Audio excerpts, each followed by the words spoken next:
ఏమన్నా బాబు మిథున్ రాశి చెప్పుకుందాం ఇప్పుడు. ఏమన్నా మిథున్ రాశులు ఫారెన్ వెళ్ళిపోతారండి ఇప్పుడు.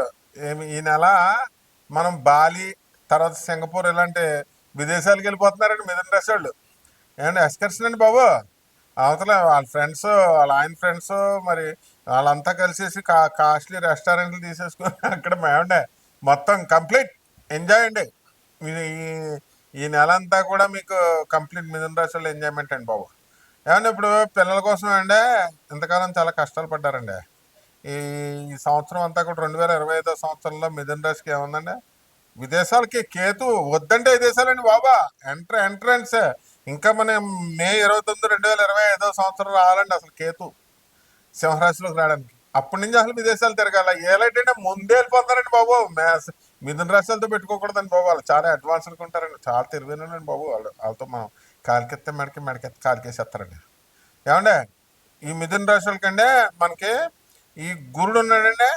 ఆ గురుడు మనకి చాలా ఇబ్బంది పెట్టాడండి వీళ్ళని. వీళ్ళేమో మేషాలను ఇబ్బంది పెట్టారండి. అసలు ఇంకేం డౌట్ లేదనమాట. గురుడు వీళ్ళని ఇబ్బంది పెడితే వీళ్ళని భూలోకంలో ఉన్న మేస్టర్ని ఇబ్బంది పెట్టేశారు. ఆ గురుడు మనకి ఎప్పటి నుంచి అంటే 14 మే నుంచే మనకి జన్మరాశిలోకి వచ్చేస్తున్నాడండి. దానివల్ల మొత్తం స్వీట్ల డబ్బా అన్ని ఎక్కడ చూసినా ఖాళీ అయిపోతాయండి బాబు. స్వీట్ షాపులకి ఎక్కడికైనా వెళ్ళారంటే అంటే ఇలా తీసుకుని అజిత్ అని ఒకడు ఉన్నాడండి బోయినపల్లిలో, మా పంతులు వేణుస్వామి. వేణుస్వామి తెలుసు కదండి బాబు మీకు. వాళ్ళ చుట్టాలండి. ఇలా డబ్బా ఇలా ఎంపగానే ఒక నోట్లో వేసేసుకుంటాడండి. అలాగా షుగర్ వచ్చేద్దండి, డయాబెటీస్ వచ్చేద్దండి బాబు. మిథున రాశులు అసలు సీట్లు తినకూడదు. ఏమంటే సినిమాల్లో యాక్టింగ్ చేసేవాళ్ళు, నాటకాలు, టీవీ సీరియల్స్ ఎలా ఉంటారు కదండి, వాళ్ళకి చాలా బాగుంటుందండి బాబు. టెక్నికల్ ఫీల్డ్ యాక్టర్లు అందరికి కూడా బాగుంటుందండి. అండ్ మీడియాకి కూడా బాగుంటుందండి బాబు. ఏమంటే మరి ఇప్పుడు ఈ మేకల పౌల్ట్రీ ఫార్మ్స్, తర్వాత ఇవి ఉన్నాయి కదండి కోళ్ళ ఫారాలు, అవన్నీ కూడానండి బాబు. అయ్యి బాబోయ్, వ్యాపారం అసలు తిరగలేదండి బాబు. సూపర్ అండి మిథున రాశి వాళ్ళకి అసలు 14 అండి బాబు. ఎంత అనుకుంటున్నారు వీళ్ళకి? 14 ఆదాయం అండి బాబు. వద్దంటే డబ్బు. ఏమన్నా పిసనారోడు అయిపోతారండి వీళ్ళు. ఆ రెండేనండి బాబు. రెండు వీళ్ళు అసలు ఖర్చు పెట్టరండి బాబు.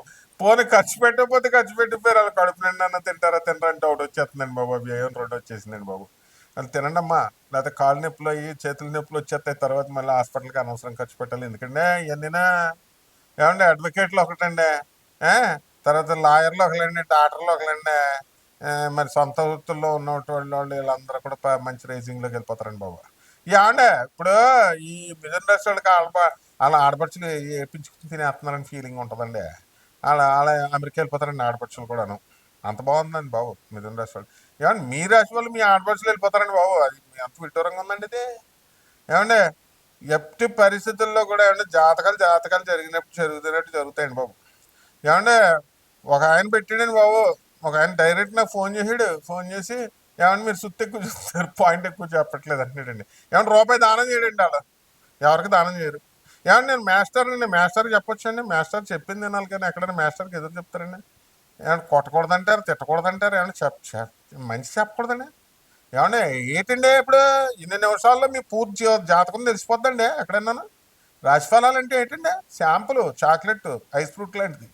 మీరు ఏం చేయాలండి, మీరు మొత్తం సంవత్సర ఫలితాలు రావాలి, మొత్తం జీవిత ఫలితాలు రావాలంటే మీ డేట్ ఆఫ్ బర్త్ ఇచ్చి మమ్మల్ని అడగాలండి. జాతకం, వ్యక్తిగత జాతకం అడిగితే అప్పుడు చెప్తామండి బాబు. డబ్బులు ఎవడు అడిగాడండి బాబు? నా నాన్ కమర్షియల్. అంతేగాని అది మానేసేసి మాకు అలా బాగాలేదని అంటే ఏం బాగుందండి. అలా అనకూడదు, తప్పండి బాబు. ఏమండి ఇప్పుడు మీరు పరిహారాలు ఏం చేసుకోవాలంటే ఈ మిథున రాశి వాళ్ళు అంతా కూడాను, ఏమంటే గురుడు ఇంకా బాగాలేదండి అసలు. చాలా పోలీసు ప్రాబ్లమ్స్, కోర్టు ప్రాబ్లమ్స్ కూడా ఉన్నాయి దీని మొక్కదాని వల్ల. అందువల్ల ఏమంటే గురు జపం చేసుకోండి, గురు స్తోత్రాలు చదవండి. గురువు కిలోంపావు శనగల్ని, తర్వాత పసుపు రంగు వస్త్రాలను ఇచ్చి పేద బ్రాహ్మణికి గురువారం నాడు దానం చేసుకోవాలండి. తెల్లవారుజామున 3 గంటలు చేయాలండి. ఆ తర్వాత అలా కుదరలేదు అనుకోండి, మరి ఏం చేస్తాం, తెల్లారిందా చేయండి మరి. తర్వాత ఈ గురుడికి మనం గురు చరిత్ర చదువుకోండి బాగా. తర్వాత గానగాపురం వెళ్ళండి, లేకపోతే మన ఇంటి దగ్గర ఉన్న దత్తాత్రేయ స్వామి వారికి పూజ చేసి డైలీ గుడికి వెళ్ళిపోయాయండి. పూజారికి 10 రూపాయలు అయిపోతే ఎంత బాగుంటుందండి, ఎంత అసహ్యంగా ఉంటుందండి. పూజారి 10 రూపాయలు వేయండి బాబు. నేను చూస్తూ ఉంటాను, డైలీ గుడికి వెళ్ళిపోతున్నాం అంటారండి. గుడికి వెళ్ళిపోయి ఏం పీకుతారండి ఇలా. ఇయ్యాలండి బాబు. బేఫనానికి అయిపోతాడు. పిల్లలు ఎలా పోషించుకుంటాడండి ఆయన. ఇవన్నీ చూసుకోండి, మరి చూసుకొని ఈ రాశి వాళ్ళందరూ మీకు మీ జాతకాల కోసం కొడేయండి, నాకు అంతే, ఏం పర్వాలేదు, కొట్టి పడేయండి అంతే. అంతా నాన్ కమర్షియల్. నమస్కారం. మనకు ఇప్పుడు మేష రాశి నుంచి మనం 12 రాశులు ఉన్నాయి కదండి. ఈ 12 రాశుల్లో ఏ రాశి వాళ్ళు ఎవరిని పెళ్లి చేసుకోవాలా, ఎవరిని పెళ్లి చేసుకుంటే బాగుంటుంది, ఎవరిని పెళ్లి చేసుకుంటే కొంచెం ఇబ్బందులు పడతాం, ఇలాంటివన్నీ మనం చూద్దామండి. ఇప్పుడు మేష రాశి వాళ్ళు మనం తీసుకున్నాం అనుకోండి బాబు, అప్పుడు మనకి స్వాతి నక్షత్రం పెళ్లి చేసుకున్నారు అనుకోండి బాబు, అందులో కొన్ని 3 నక్షత్రాలు ఉంటాయండి. మరి బ్రహ్మాండంగా ఉంటుందండి మేష రాశి వాళ్ళకి. మరి అదే విధంగా హస్త నక్షత్రాలను చేసుకున్నారు అనుకోండి, ఏమన్నా చాలా ఇబ్బందులు అయిపోతాయండి. నేను చెప్పేది నిజమండి బాబు. కాబట్టి మేష రాశి వాళ్ళంతా కూడా మంచిగా ఉండాలంటే ఏమంటే, ఇప్పుడు మీకు డౌట్ రావచ్చండి బాబు, మీకు ఏంటి ఏంట్రా బాబు, మరి అయిపోయిన పెళ్ళిళ్ళు అయిపోయిన వాళ్ళు ఉంటారు, మరి వాళ్ళ సంగతి ఏంటండి, మీకు రావచ్చండి. ఏమంటే అలాంటి వాళ్ళు కంగారు పడకండి, మరి బాగా సాఫీగా వెళ్ళిపోద్ది. ఏమంటే మీరు రోజు మనం దండం పెట్టుకోవాలండి. ఏమంటే అయిపోయిన పెళ్ళికి మనం ఏం చేయాలంటే అండి, సుబ్రహ్మణ్యేశ్వర స్వామి తెలుసు కదండి మనకి, ఓం శరవణ భవ మంత్రం చదువుకుంటే సరిపోద్దండి. అలాగే అండి వృషభ రాశిని తీసుకున్నాం అనుకోండి మనం, ఏమంటే ఈ వృషభ రాశి వాళ్ళకి బ్రహ్మాండంగా ఉంటుందండి. వృశ్చిక రాశి వాళ్ళతోను ఏమండి బ్రహ్మాండం, కాపురం ఫస్ట్ క్లాస్ అండి. మళ్ళీను అందులో విశాఖ నక్షత్రం చేసుకున్నారనుకోండి, ఏమంటే అతుక్కుపోతారండి. అయస్కాంతం ఇనుముల కాపురాలు తెగ అతుక్కుపోతారు. ఇంక అసలు పెళ్ళం చెంగునెట్టేసుకొని వేసుకొని బజారు తీసుకెళ్ళిపోవచ్చండి, అంత బాగుంటుందండి బాబు. ఏమన్నా ఏమన్నా మిథున రాశి తీసుకున్నారనుకోండి, ఏమన్నా అసలు ఇప్పుడు మిథున రాశి అయిపోయి 14 ఆదాయం అండి బాబు. అసలు వాళ్ళ జోలికి వెళ్ళకూడదండి బాబు, చాలా డబ్బే అండి బాబు. అసలు ఇంక అసలు ఉక్కిరి బిక్కిరి అయిపోవడమే అండి అసలు. ఏమండి కాకపోతే అండి కొంచెం వ్యయం 2 ఉన్నాయండి, అంటే పిసినారోళ్ళు అయిపోతారండి మిథున రాశి వాళ్ళు. కాస్త ఏమన్నా కొంచెం చూడండి, మా పేదవాళ్ళ కాళ్ళకి సాయం చేస్తా. ఏమంటే ఇప్పుడు మనం కర్కాటక రాశికి వచ్చాం అనుకోండి, ఏమంటే కర్కాటక రాశి వాళ్ళకి ఇప్పుడు మనం మిథున రాశి వాళ్ళకి ఎవరు పెళ్లి చేయాలండి, మరి మీరు మిథున రాశి వాళ్ళకి వృషభ రాశి వాళ్ళని కూడా పెళ్లి చేసుకున్న వాళ్ళు బాగున్నారండి. ఏమంటే ఫస్ట్ క్లాస్ 3 కోట్ల బిల్డింగ్, రేంజ్ రోవర్ కారు కొనేసారండి. ఏమన్నా మళ్ళీ ఇప్పుడు జస్ట్ మ్యారేజ్ అయ్యి ఇంకా పిల్ల 10th క్లాస్ రాలేదండి బాబు, పిల్ల మళ్ళీ మళ్ళీ 8 కోట్లు ఎట్టి ఇల్లు కొన్నారండి. మళ్ళీ 2 కోట్లు ఎట్టి బిల్డింగ్ కడతామని మా అన్నయ్య అన్నారండి. ఏమంటే ఇవన్నీ అనుభవపూర్వకంగా చెప్తామండి. ఏమంటే సరదాగా చెప్పమండి. ఏమంటే చాలా బాధ పెట్టేసాడండి మొన్న ఒక ఆయన ఫోన్ చేసి, ఏమంటే మీ దాంట్లో సుత్తి ఎక్కువ ఉందండి, సరే పాయింట్ లేదండి అన్నాడు. అన్నాడంటే అన్నగారు పాయింట్ అనడానికి ఇదేంటి అనుకున్నారండి బాబు, రాశి ఫలాలండి. ఇదే వ్యక్తిగత జాతకం చూసుకోవాలి బ్రదరు, అంతేగాని మామూలు దానికి అలా అంటారంటండి. ఏమంటే ఇప్పుడు మనం కర్కాటక రాశి చూసాం అనుకోండి, వీళ్ళకి అంటే కర్కాటక రాశి వాళ్ళకి బ్రహ్మాండంగా ఉంటుందండి. మకర రాశి వాళ్ళు చేశారనుకోండి పెళ్ళి, మకర రాశి వాళ్ళు అయినా పర్లేదండి, మళ్ళీ మేష రాశి వాళ్ళు అయినా అండి అంటే అదిరిపోద్దండి. ఏమంటే ఇంక మళ్ళీ అసలు సూపర్ అండి. ఏమంటే మన తూర్పుగోదావరి జిల్లా, పశ్చిమ గోదావరి జిల్లా ఎలా చేస్తామండి పెళ్ళిళ్ళు. ఏమన్నా మన ఊరోళ్ళు మన పక్కన 50 కిలోమీటర్ల దూరం అయితే చేస్తామండి, అంతేగాని ఓ పొలం మన అమెరికా ఇచ్చేవాళ్ళమండి.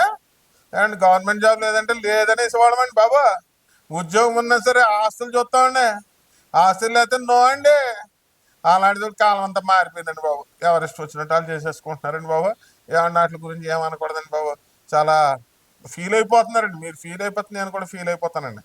ఆ తర్వాత అండి కర్కాటక రాశి వాళ్ళకి మనం శ్రవణ నక్షత్రం నుంచి పెళ్లి చేయొచ్చండి.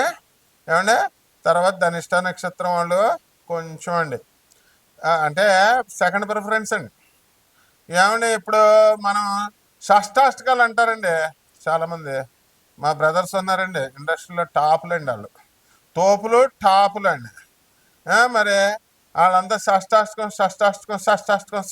అని డమేలని పడిపోయారండి బాబు వాళ్ళు. ఎందుకంటే షష్టాష్టకాలను చేసుకున్నారనుకోండి, పెళ్ళిళ్ళు పడిపోతాయి, కాపురాలు కూలిపోతాయి. ఆ షష్టాష్టకాల గురించి చెప్పిన వాళ్ళు ఇవాళ కూడా డమేలు అయిపోయి ఇమేజ్ పాడైపోతుందండి.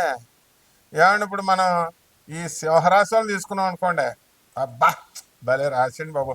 అసలు సింహరాశి దానాలు చేస్తారండి, ఎంత మంచి వాళ్ళు సింహరాశి వాళ్ళు. ఏమన్నా ఆ సింహరాశి వాళ్ళకి మనం ఎవరి నుంచి పెళ్లి చేయాలంటే అండి, వృషభ రాశి వాళ్ళ నుంచి పెళ్లి చేస్తే భలే ఉంటుందండి. డెఫినెట్లీ అతుక్కుపోతారండి ఒకళ్ళు. ఏమంటే ఏ ఊరు వెళ్ళినా సరే అండి పెళ్ళం లేకుండా ఊరు వెళ్ళండి, అంత బాగుంటుందండి. ఏమంటే ఏ వస్తువు కొనుక్కోవాలన్నా అండి బాబా, చీరలు కానీ వాళ్ళ ప్యాంట్లు కడ్రాయలు కొనాలన్నా కూడా పెళ్ళం ఉండాలండి బాబు. సెలక్షన్ అంత అంత ఐక్యత ఉంటుందండి బాబు వీళ్ళకి. అయితే కన్యారాశి తీసుకున్నారనుకోండి, ఏమంటే బాబా మళ్ళీ చెప్తున్నాను, ద్విద్వాస రాశులు వచ్చేస్తాయండి. కన్యారాశి అండి బాబా ఎట్టి పరిస్థితుల్లో మీరు తులారాశులకి ఇచ్చేయకూడదండి బాబు. ఒకవేళ అయిపోయింది అనుకోండి, ఏమంటే ఎటువంటిది ఎటువంటి బాబు. ఆ తర్వాత మళ్ళీ అనవసరంగా కోర్టులు పంచాయతీలు ఇవి అలాగే మీరు పెద్ద మనుషులు చెప్పింది వినరండి, పోలీసు వాళ్ళు చెప్పింది వినరు, లాయర్లు చెప్పింది వినరు, ఆనరబుల్ జడ్జెస్ చెప్పేది కూడా వినరండి బాబు. మీకు మీరే మోనార్కులు. కాబట్టి కన్యారాశులు ఎవరిని చేసుకోవాలంటండి బాబా, మనం చక్కగా వృషభ రాశి వాళ్ళతో బాగుంటుందండి.